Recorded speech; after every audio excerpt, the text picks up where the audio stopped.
Hi folks, welcome back to the Horde. Sorry about the wind if it's interfering here. So it's about 42 degrees Fahrenheit. My batteries aren't all charged because it's been overcast all day. And 6 degrees centigrade. I don't know, about 4:15. It is a little fast. So it's Tuesday the 17th. That one says 43 degrees. So here we are back at the Horde. What am I up to? Let me show you.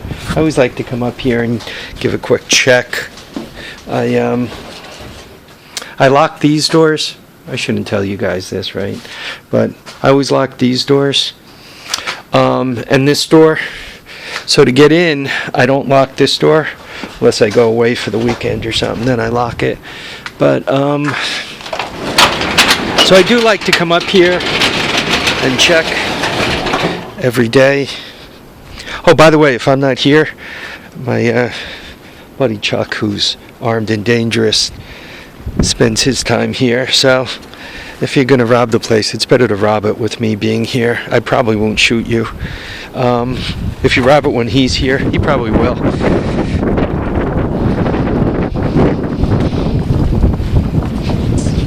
Anyway, sorry about the wind. Yeah, let me show you what I'm up to. Walking into darkness here.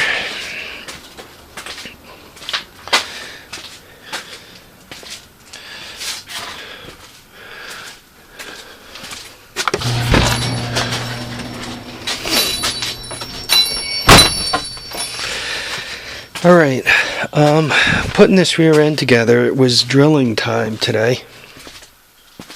So I got out my my little drill press made in China that I've had forever. As a matter of fact, date of manufacture. Right. So this is a fairly crappy drill press. You know, it shake, rattles, and rolls. But I basically got it really reasonable from a friend of mine, and I didn't have a drill press before I had this one, so I was very happy to have it, and it's been doing what I needed to do.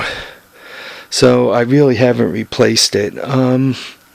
Actually, I did get a replacement for it, a little Delta, but a deal came up, and I was trying to trade this one, and the deal wouldn't go through, trading this one and keeping the Delta. And when I looked at it, the Delta was from overseas too. I don't think it was from China, but it was a newer Delta, and it was an American made. So I figured, what the heck? If somebody wants their Asian built stuff to say Delta on it, and mine says, I don't know, Ruck. It's probably a play on words. Anyhow, so what did I do? I used it to drill these guys. Took quite a while to set these up so that I was sure they were centered. For the sprocket, I put the plate on it, and then cut this little jig and went around such that it was just barely touching the teeth when this was clamped up against it, centered and all. Right, so I had it set up. I don't know, so you guys, obviously it's not on there now, but so that one, it was flat up against here, was just barely touching the teeth, and so I did that, and then right angle, and also I used the centering hole, that centering hole there, and I got a nail, and it turns out the width of the nail head here was perfect, so I just went around the circle and made sure the width of the nail head was good. So I checked it every which way I could to make sure it was as square as possible. And this is what I came up with. Obviously, when there's a key put in this thing, it'll tighten things up, hopefully, because it's got a little weeble wobble sideways. And if you, I don't know if you guys could see that on the shaft. It's got the slightest little weeble wobble. I think you guys can see that, right? So anyhow, and I only have 2 bolts in it and 2 bolts in this one because that was handy. So if you look at the knife blade, there's a magnet. If you look at the knife blade, you get, so not too horrible. Not perfect, but not too horrible. And I'm turning the whole shaft, right? You can see that one's turning too. So perfect, no, but I think good enough where it shouldn't give the chain any trouble. And looking at this one, right,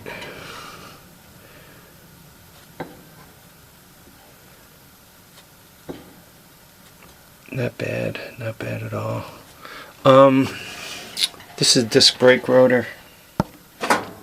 Turns out BMI, I don't know if any of you guys use BMI Karts. BMI Karts had like a load of stuff, really reasonable. And let me get the wrench, put it away. These gear wrenches, I don't know if you guys ever use them. I got some in a set, and some I bought loose. Guy had them for like $2 each, so couldn't pass them up for that price. So I bought a bunch of them, and they also come with the pivot, really handy. So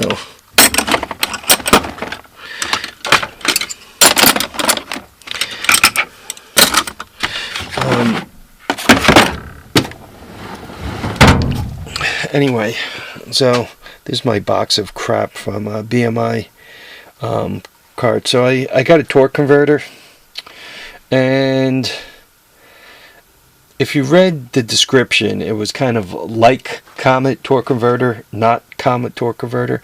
And I've read quite a bit that basically says if it's not a Comet, it's not worth owning as a torque converter. So anyway, I own a non-Comet torque converter.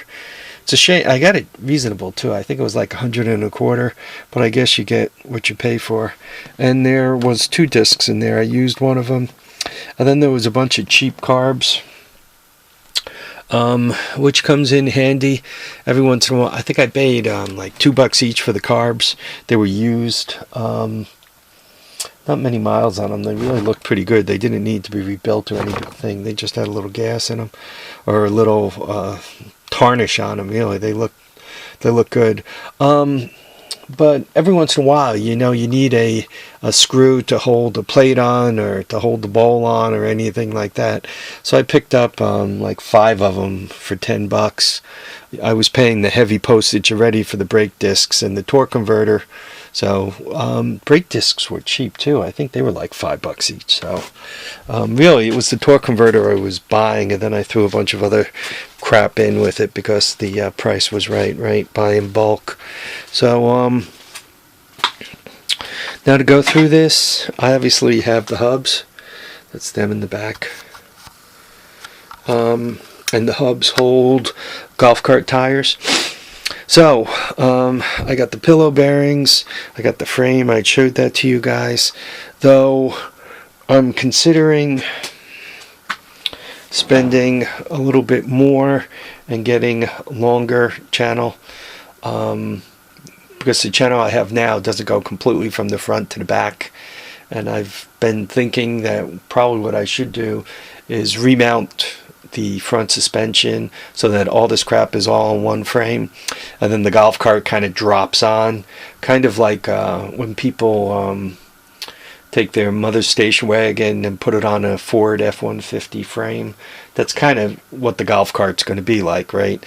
On the frame is going to be the engine, the tires, the front suspension, the front wheel, the whole bit, and basically the golf cart is just kind of get dropped onto it. So I don't know. this project was supposed to be so simple, and it seemed to change along the way. How much do I have invested? I don't know. I think this was $30. I had the axle and the hoard. I think this was $5. The pillow bearings were $10 each. And that's the back of it. The engine, what did I pay for that engine? It was over $2, wasn't it? Then I bought a chain. I bought the front sprocket, which was another $15. That guy. And then I needed the gear to go on it, which was another $10. Right? Actually, it looks like I'm going to use.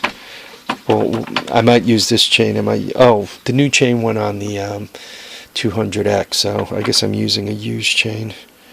So yeah, it's adding up. It's not a freebie conversion. But if one is going to ride this thing, I mean, if I want this thing to be like worthwhile, it's nice that it's going to electric start. It's nice that it's going to have an electrical system. It's nice that it's going to have reverse. It's going to have a real frame. It's going to be built well. It's actually going to be, hopefully, a useful vehicle. It's very easy to just kind of, well, it's not very easy, but it's easier to just kind of put a gear where the electric motor used to be, and run the engine up to it with a torque converter. So you got a single speed forward, you got a pull start, very simple, but from a UTV point of view, something that I can use around the property, not very useful. Something fun to beat around the loop, the Spooner 500, but not doing what I needed to do. So this is golf cart number 1. I got a couple of other golf carts that that should be functional, so I should get them functioning and working and usable. And then there's that rear end with forward and reverse off a golf cart that I would like to put under the mule. And if I do that, given that it already has forward and reverse built in, I can put any engine underneath it. But a cool engine to put underneath it would be a 200S engine. That way I have 5 speeds forward and reverse. It'd be a shiftable UTV. That'd actually be pretty much fun. About the brakes, I have not bought the caliper yet. I'm not sure if I'm going hydraulic or cable. Me personally, I kind of like cables. They don't sprout leaks and dump all your fluid out and then lose the brakes. But I have to see. William Statton came up with pretty good. He got a good deal on a whole hydraulic system. I think he might have even got the disc and everything with the gig. He got a really good deal on it. It was really reasonable. So I don't know. I got to look at it. I got to think about it. Brakes. I'm not really one for brakes. I just always kind of considered them extra weight. Extra money and all. But getting a little older, perhaps I should consider putting them on here. Anyway, this is getting long, so let me go. Thank you all for watching and commenting and subscribing. Remember to keep your feet down, keep your head up, and remember to enjoy all your days, even if you end up with a nick. Yeah, that was a bleeder too. Anyway, supposedly blood gets more views, right? But I think you actually have to do something redneck and crash and have blood coming out of your head or ears or mouth or something. Okay, folks, once again, thanks for watching, commenting, and subscribing, and enjoy all your days. Bye now.